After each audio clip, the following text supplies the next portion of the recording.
সমাজের মানুষ কি মনে করে বিবাহ মানে এটা সামাজিক নিয়ম, সামাজিক পদ্ধতি। কিন্তু বিবাহটা সামাজিক কোনো নিয়ম না, বিবাহটা সামাজিক কোনো পদ্ধতি না, বিবাহটা একটা ইবাদত।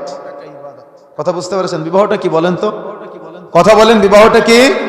বিবাহটা হলো একটা ইবাদত, কিন্তু সমাজের মানুষ বিবাহকে ইবাদত মনে করে না। বিধায় বিবাহের 3 দিন আগে থেকে 3 দিন পর পর্যন্ত গান বাজনা বাদ্যযন্ত্রের আয়োজন করে।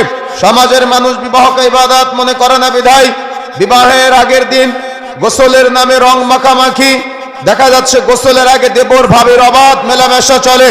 সমাজের মানুষ বিবাহকে ইবাদত মনে করে না। বিধায় বিবাহের আগের 2-3 দিন ছেলের বাড়ি থেকে মেয়ের বাড়িতে গিয়ে গায়ে হলুদের নামে নোংরামি, মেয়ের বাড়ি থেকে ছেলের বাড়িতে গিয়ে গায়ে হলুদের নামে নোংরামি চলে।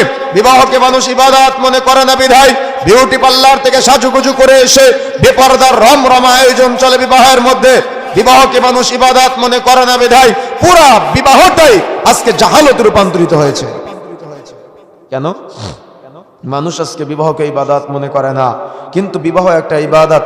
রাসূলুল্লাহ সাল্লাল্লাহু আলাইহি ওয়াসাল্লাম বলছেন, ইয়া মা'শারাশ শাবাব মান ইসতাতা'a মিনকুম, হে যুবক সম্প্রদায়, যাদের বিবাহ করার ক্ষমতা আছে তোমরা বিবাহ করো। যে ব্যাপার ইসলাম নির্দেশনা দিয়েছেন সেটা নিঃসন্দেহে একটা ইবাদত।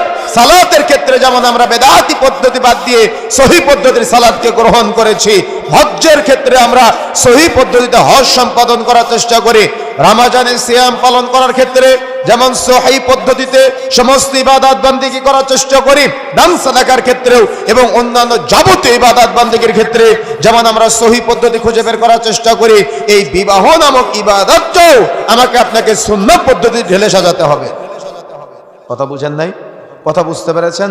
আমাদের সমাজের এক শ্রেণীর ব্যক্তি আছে যারা বলে যে বিবাহ করলে ইবাদত বন্দেগীতে বিঘ্ন ঘটবে, এর জন্য তারা মাজারে মাজারে লাল শালু পরে ঘুরে বেড়ায়। কি আছে কিনা? আছে না? আমাদের সমাজে দেখবেন লাল একটা জামা, লাল একটা লুঙ্গি পরে মাজারে মাজারে ঘুরে বেড়ায়। তাদের একটা ধারণা জীবনে বিয়ে শাদী করা লাগবে না। কেন? বিয়ে শাদী করলে ইবাদতে বিঘ্ন ঘটে। এটা আমাদের সমাজে কিন্তু বহু জায়গায় আছে। আর এরা চুলে জট বেঁধে 10-15-20 দিন, 1 মাস 2 মাস গোসল না করে তারা আল্লাহর ওলি সাজার চেষ্টা করে। অথচ রাসূলুল্লাহ সাল্লাল্লাহু আলাইহি ওয়াসাল্লামের আমল সম্পর্কে 3 জন জানতে চাইলো। রাসূলের আমল সম্পর্কে যখন তারা জানলো, জেনে যখন চলে যাচ্ছে, লম্বা হাদিস আপনারা জানেন, আমি শুধু গুরুত্ব বোঝানোর জন্য আপনাদের বোঝাচ্ছি এতটুকুই। যখন তারা চলে যাচ্ছে, যাওয়ার সময় 3 বন্ধুর মধ্যে এক বন্ধু বলেছিল, আমি জীবনে সারা রাত সালাত আদায় করব। কেন? আল্লাহ রাসূল নবী হওয়া সত্ত্বেও, রাসূল হওয়া সত্ত্বেও, মাসুম হওয়া সত্ত্বেও